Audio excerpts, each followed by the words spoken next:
रसूलुल्लाह सल्लल्लाहु अलैहि वसल्लम की वफात के बाद उनके पहले खलीफाओं ने अबू बकर, उमर,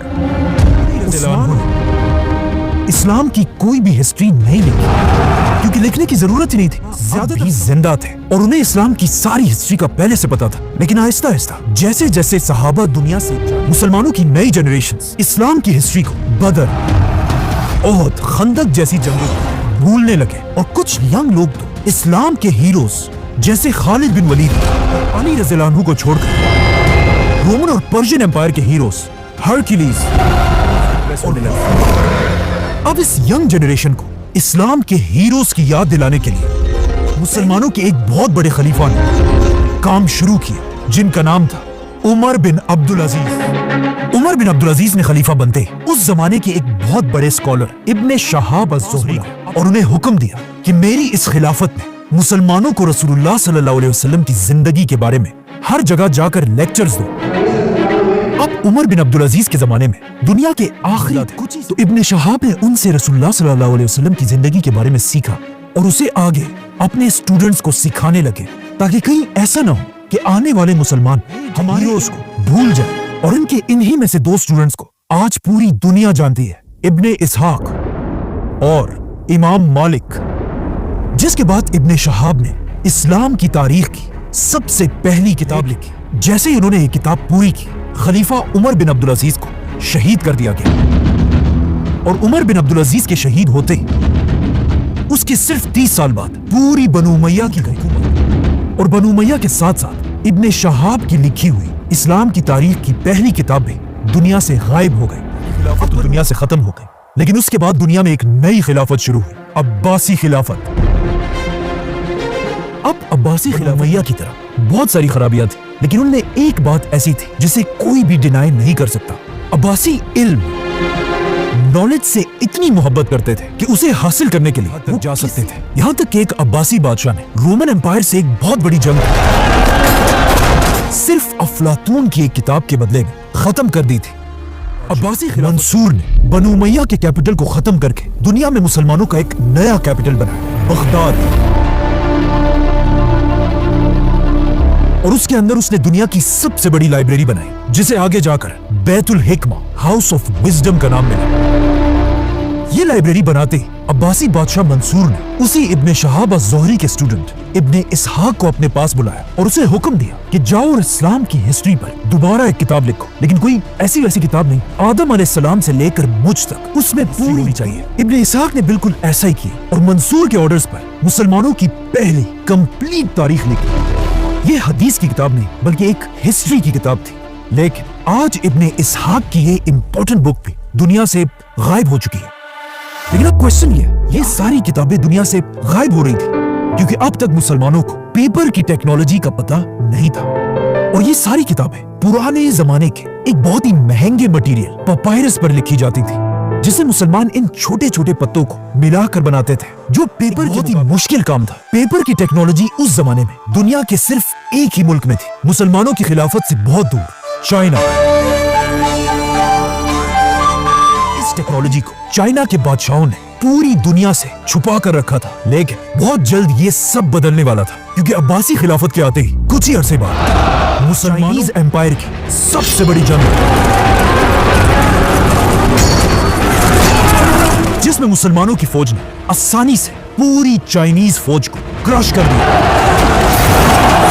और हजारों चाइनीज कैदी बना लिया। अब कहा जाता है इन्हीं चाइनीज कैदियों में कुछ लोग ऐसे थे जिन्हें पेपर बनाने की टेक्नोलॉजी का अच्छी तरह पता था, और यहाँ से मुसलमान पहली बार इन चाइनीज कैदियों से पेपर बनाने लगे।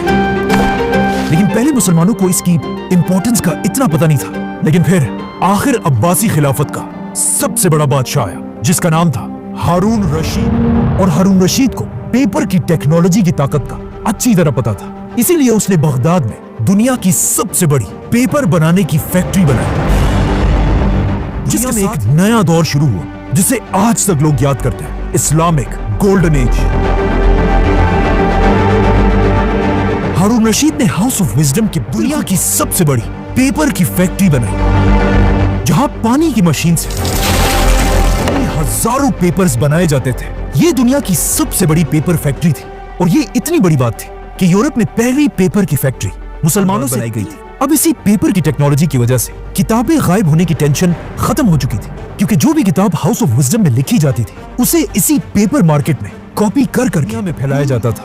इसीलिए इस्लामिक गोल्डन एज में हर तरफ स्कॉलर्स हजारों किताबें लिखने लगे, जिनमें से बहुत सारे आज तक दुनिया में मौजूद हैं। और कहा जाता है उस जमाने में स्कॉलर होती थी जितनी आज रोनाल्डो या मेसी की होती। Cristiano Ronaldo breaks his Lionel Messi does it again. He's superhuman. इसी गोल्डन एज में सही बुखारी और सही मुस्लिम जैसी अहादीस की 6 बड़ी किताबें लिखी। एक बहुत बड़ा मसला यह था कि इब्ने इसहाक की किताब गायब होने की वजह से इस्लाम की हिस्ट्री पर कंप्लीट कोई भी किताब नहीं थी। तो अब ये देखकर उसी इब्ने इसहाक के स्टूडेंट इब्ने हिशाम ने दोबारा एक बार फिर किताब लिखी, और पेपर की टेक्नोलॉजी की वजह से इब्ने हिशाम की ये किताब आज तक हमारे पास पड़ी हुई है।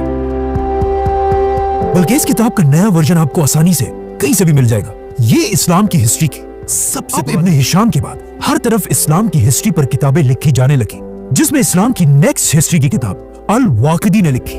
ये है वाक़िदी की किताब। लेकिन आज बहुत सारे स्कॉलर्स वाक़िदी की कुछ बातों को सही नहीं समझते, जिसके बाद वाक़िदी के स्टूडेंट ने भी एक किताब लिखी, तबक़ात इब्ने साद, सारे सहाबा की स्टोरीज लिखी। और आखिर इसी दौर में एक ऐसी किताब लिखी गई कि अगर आपको इस्लामिक हिस्ट्री का थोड़ा भी पता है तो इस किताब का नाम आपने जरूर सुना होगा। और इस किताब का नाम है तारीख अत-तबरी। ये है तारीख अत-तबरी, जो इस्लामिक गोल्डन एज के एक बहुत बड़े स्कॉलर थे और बगदाद के एक स्कूल में 10 दीनार की सैलरी पर स्टूडेंट्स को पढ़ाया करते थे। लेकिन आहिस्ता आहिस्ता जब लोगों को इमाम तबरी की इंटेलिजेंस का पता चला, कहा जाता है एक बार उनके स्कूल ने खुश होकर उनके सामने गोल्ड दीनार्स का एक खजाना रखा।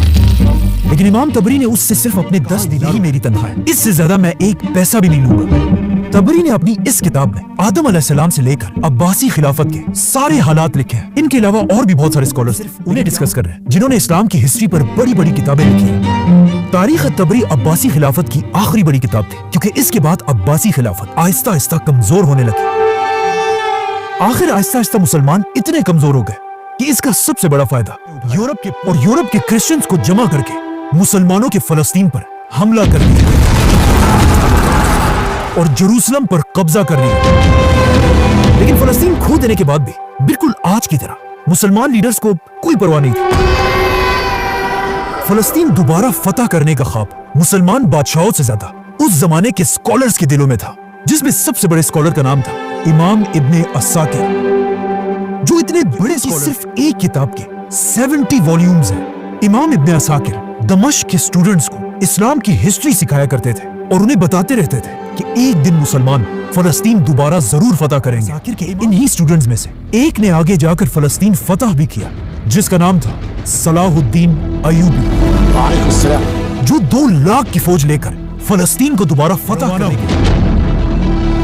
बाय द वे, जब सलाहुद्दीन फलस्तीन की तरफ जा रहे थे, उसी दौर के बगदाद में एक बहुत ही अजीब किताब लिखी गई, जिसका नाम था फज़ाइले यजीद। इस किताब में यजीद को इस्लाम के एक बहुत बड़े हीरो किया गया था और ऐसा दिखाया गया था कि यजीद से ज्यादा नेक इंसान तो कोई है ही नहीं। और ये किताब इतनी फेमस हुई कि कुछ मुसलमान वाकई में यजीद हीरो मानने लगे। लेकिन जैसे ही इस किताब की खबर उस वक्त के सबसे बड़े सुन्नी आलिम इमाम इब्ने जोजी तक पहुंची, वो इस बात से डरने लगे कि कहीं ऐसा ना हो कि आगे जाकर मुसलमान यजीद को इस्लाम का हीरो मानने लगे। जिसके बाद इमाम इब्ने जोजी ने यजीद की हकीकत दुनिया के सामने रखने के लिए अपनी एक बहुत बड़ी किताब लिखी और यजीद को हमेशा के लिए एक्सपोज कर दिया। अब जब यहाँ ये सब हो रहा था, वहाँ आखिर पूरे फलस्तीन को फतह कर लिया और मस्जिद अक्सा पर इस्लाम का झंडा लहराया, जिसकी वजह से आज तक सलाहुद्दीन को पूरी दुनिया याद करती है। Saladin conquered the Crusaders. अब सलाहुद्दीन की इस फौज में भी एक बहुत बड़े स्कॉलर थे, इमाम इब्ने असीर, जिन्होंने लड़ने के साथ साथ इस्लाम की हिस्ट्री पर एक बहुत बड़ी किताब लिखी थी। ये है उनकी किताब, जिसमें उन्होंने सलाहुद्दीन की जंगों के साथ साथ इंडिया पर हमला करने वाले पहले मुसलमान बादशाह की कहानी भी लिखी, सुल्तान शहाबुद्दीन गौरी। मतलब इब्ने असीर के दौर में मुसलमान फलस्तीन, इंडिया, हर तरफ। लेकिन इस किताब के बिल्कुल आखिर में मुसलमानों की असल तबाही का वक्त शुरू होता है और मुसलमानों को तबाह करने वाले बादशाह का नाम था चंगेज। सलाहुद्दीन अय्यूबी के कुछ ही अरसे बाद चंगेज खान मंगोलिया से मुसलमान इलाकों की तरफ बढ़ने लगा और एक एक करके हर मुसलमान सिटी को जलाने लगा।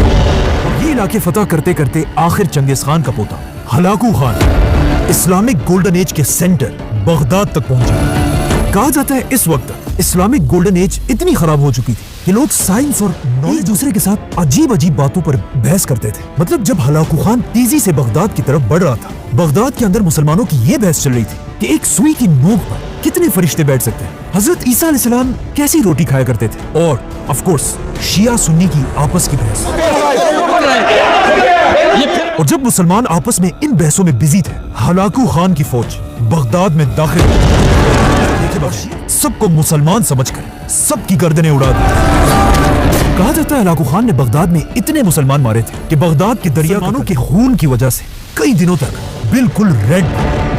और आखिर सबको मारने के बाद हलाकू खान की फौज दुनिया की सबसे बड़ी विजडम के दरवाजे तक पहुंची और उसे आग लगाकर उसकी सारी किताबों को दरिया में फेंक दिया। और ये इतनी ज्यादा किताबें थी कि इन किताबों की इंक की वजह से अब बगदाद का दरिया कई दिनों तक ब्लैक कलर का हो गया।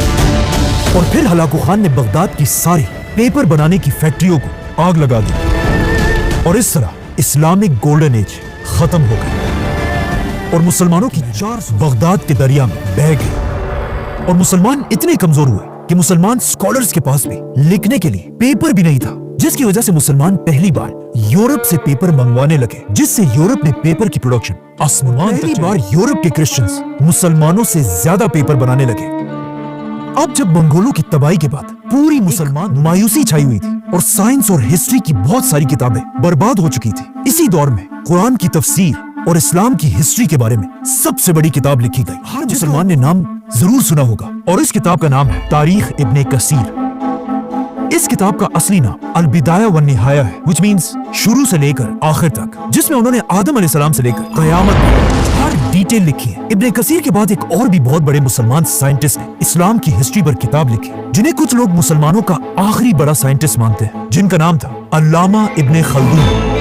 और ये है उनकी किताब। इस किताब की पहली हार्वर्ड और ऑक्सफोर्ड जैसी यूनिवर्सिटीज में पढ़ाया जाता है, बल्कि इब्ने खल्दून के नाम पर आज भी तुर्की में एक बहुत बड़ी यूनिवर्सिटी। आज कुछ स्कॉलर्स इब्ने खल्दून को मुसलमानों का आखिरी बड़ा स्कॉलर मानते हैं, क्योंकि मंगोलों की तबाही के बाद अब दुनिया में सबसे ज्यादा पेपर मुसलमान में बल्कि एक यूरोप के। और जिस साल इब्ने खल्दून फौत हुए उसी साल यूरोप में एक आदमी पैदा हुआ, गुटेनबर्ग, जिसने एक ऐसी मशीन इजाद की कि दुनिया को हिला कर रख दिया, प्रिंटिंग प्रेस, जिससे मिलियंस ऑफ किताबें लिखी जाने लगी। और ये प्रिंटिंग प्रेस इतना जबरदस्त मशीन था कि पहले जो आदमी दिन में 40 पेजेस लिखा करता था, अब इस प्रिंटिंग प्रेस की मशीन की वजह से वो हर दिन 4000 पेजेस प्रिंट करने लगा, जिससे ऑफ कोर्स मुसलमानों से आगे निकलने लगा। और अब इस प्रिंटिंग प्रेस के दौर में मुसलमानों की दुनिया में एक नई सुपर पावर बन चुकी थी, उस्मानिया सल्तनत ने एक ऐसा फैसला किया जिसे आज तक उनका सबसे बड़ा ब्लंडर माना जाता है।